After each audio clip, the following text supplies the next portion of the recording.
Wedding സീസണിൽ ബ്ലൗസുകൾ ഒരുപാട് കിട്ടുന്നതുകൊണ്ട് പിന്നെ അതൊരു സീരീസ് ആക്കിയിട്ട് ഇടാന്ന് കരുതിട്ടോ. അപ്പൊ നമ്മുടെ വെഡ്ഡിംഗ് സീരീസ് സ്റ്റാർട്ട് ചെയ്യുമ്പോൾ ഫസ്റ്റ് തന്നെ ഉള്ളത് ബ്ലൗസ് ആണ്.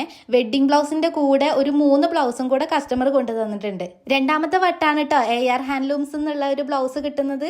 ഇതിൽ വെഡ്ഡിംഗ് ബ്ലൗസിലാണ് വർക്ക് ചെയ്യാനുള്ളത്. അപ്പൊ കസ്റ്റമർ തന്നെ വർക്ക് ചെയ്യുന്ന ആളാണെന്ന് പറഞ്ഞുകൊണ്ട് എനിക്ക് ഇതിൽ മാർക്ക് ചെയ്തിട്ട് കൊടുക്കാനാണുള്ളത്. അതുകൊണ്ട് തന്നെ ഇതിന്റെ സ്ലീവ് കഴിഞ്ഞത്തെ ബ്ലൗസ് ചെയ്തതുപോലെ തന്നെ സ്റ്റിച്ച് ചെയ്യാണ്ട് കട്ട് ചെയ്ത് സെപ്പറേറ്റ് ആയിട്ട് ഞാൻ അവർക്ക് കൊടുക്കുകയാണ് ചെയ്യണത്. പിന്നെ ബ്ലൗസിന്റെ ബോഡി പോർഷൻ ഒക്കെ സ്റ്റിച്ച് ചെയ്ത് കൊടുത്തതിന് ശേഷം അവർ വർക്ക് ചെയ്തോളാന്നാണ് പറഞ്ഞിട്ടുള്ളത്. വെഡ്ഡിംഗ് സാരിക്ക് പുറമെ ഒരു 3 ബ്ലൗസും കൂടെ ഉണ്ട് കേട്ടോ. ഈ ഒരു പിങ്ക് കളറാണ് അവരുടെ സെക്കൻഡ് സാരിയുടെ ബ്ലൗസ് വരുന്നത്. പിന്നെ അതിന്റെ കൂടെ ഒരു കേരള സാരിയുടെ ബ്ലൗസും കൂടെ സ്റ്റിച്ച് ചെയ്യാൻ വേണ്ടിയിട്ടുണ്ട്. വെഡ്ഡിംഗ് ബ്ലൗസ് സ്റ്റിച്ച് ചെയ്യാൻ വേണ്ടിയിട്ട് കസ്റ്റമർ വരുമ്പോൾ അവരോട് എപ്പോഴും ഞാനത് പാഡഡ് ചെയ്യാൻ വേണ്ടിയിട്ടാണ് കേട്ടോ സജസ്റ്റ് ചെയ്യാറുള്ളത്.